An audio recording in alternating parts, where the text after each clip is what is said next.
منتخب مصر. وكل على مدار السنين كلها والعمر عدى على منتخب مصر نجوم كبار وعظام، منهم اللي موجودين في مجلس اداره اتحاد الكره. محمد صلاح من الناس العناصر اللي ابهرت العالم. اعتقد ان كل الناس في الوقت اللي لعيب زي محمد صلاح بيبدع خارج مصر وداخل مصر، الناس كلها بتشيد بيه بشكل كبير جدا. محمد صلاح عنصر مهم جدا لمنتخب مصر ان شاء الله. اعتقد ان كل اللاعبين في العالم بيبقوا في تحت النقد او قدام النقد في كل حته في العالم، لكن احنا على المستوى الشخصي كل اللاعبين مهمين جدا جدا لينا.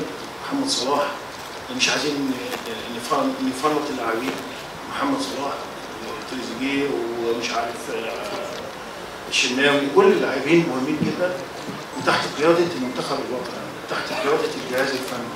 كل من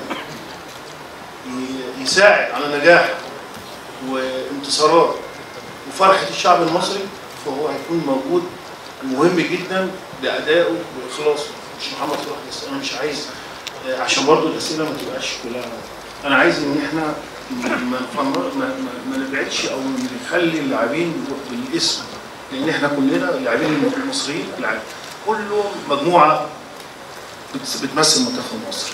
فانا من بدري كده فبقول محمد صلاح مهم، تريزيجيه مهم، الشناوي مهم، كل الناس، محمد هاني مهم. انا بدي امثله يعني. اللي هيميز لعيب عن لعيب اداؤه في الملعب، اخلاصه للجماهير المصريه. الشعب المصري بيحب كل لاعب يلبس التيشيرت المصري زي ما كابتن ابراهيم قال، بيطلع قلبه للبلد، بيطلع قلبه في اسعاد الجماهير اللي ليها فضل علينا، مش الجماهير بس، لاسم مصر وعلم مصر.